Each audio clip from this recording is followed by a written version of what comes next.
Congress has run up the credit card, and we now have an obligation to pay our bills. If we do not, it could have a whole set of adverse consequences.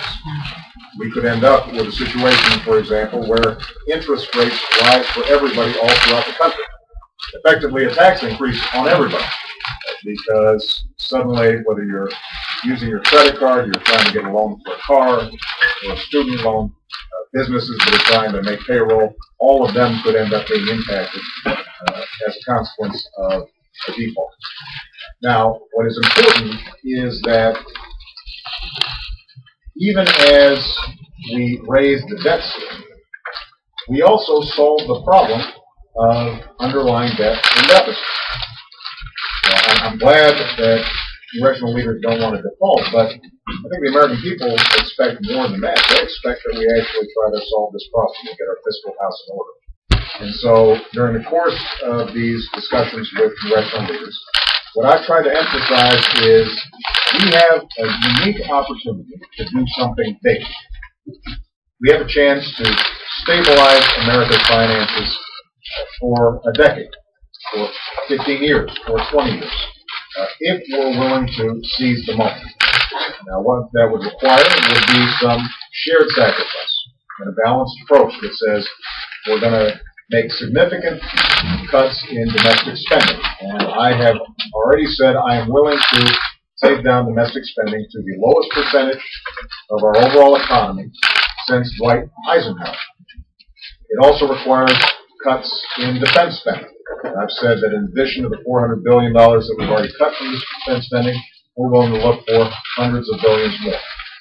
It would require us taking on healthcare spending, and that includes looking at Medicare and finding ways that we can stabilize the system so that it is available not just for this generation, but for future generations. And it would require revenues. It would require, even as we're asking the person who needs a student loan or the senior citizen or people, veterans who are trying to get by on a disability check, even as we're trying to make sure that all those programs are affordable, we're also saying to folks like myself that can afford it, that we are able and willing to do a little bit more. That millionaires and billionaires can afford to do a little bit more. That we can close corporate loopholes so that oil companies aren't getting unnecessary tax breaks, or that corporate jet owners aren't getting unnecessary tax breaks.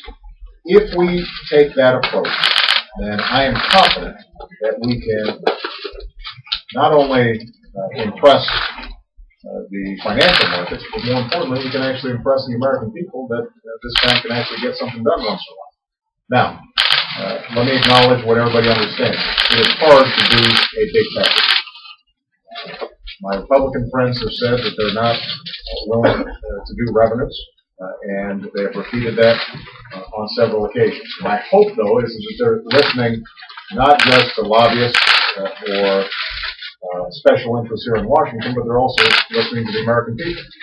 Because it turns out, poll after poll, many done by your organizations, show that it's not just Democrats who think we need to take a balanced approach, it's Republicans as well.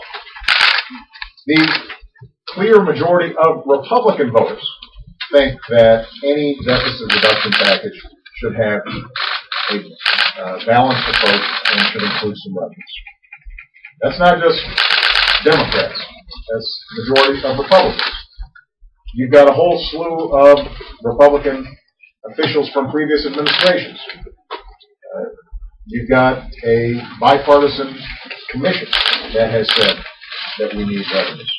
So this is not just a Democratic understanding. This is an understanding that I think the American people hold, that we should not be asking sacrifices from middle-class folks who are working hard every day, from the most vulnerable in our society. We should not be asking them to make sacrifices. We're not asking the most fortunate in our society to make some sacrifices as well. So I am still pushing for us to achieve a big deal. But what I also said to the group is, if we can't do the biggest deal possible then let's still be ambitious. Let's still try to at least get a down payment on deficit reduction. And that we can actually accomplish without huge changes in revenue or significant changes in entitlements, but we could still send a signal that we are serious about this problem. The fallback position, the third option, and I think the least attractive option, is one in which we raise the debt ceiling, but we don't make any progress in deficit reduction. Because if we take that approach, this issue is going to continue to plague us for months and years to come. And I think it's important for the American people that everybody in this town set politics aside, that everybody in this town sets our individual interests aside, and we try to do some tough stuff.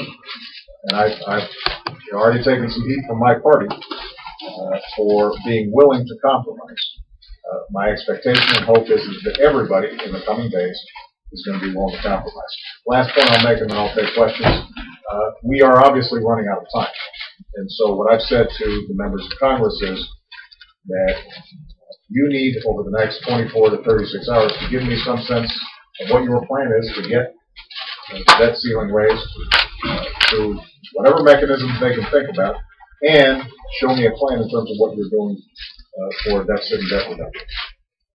If they show me a serious plan, I'm ready to move, even if it requires some tough decisions on my part. And I'm hopeful that over the next couple of days we'll see this logjam break, this logjam broken, because the American people, I think, understandably want to see Washington do its job.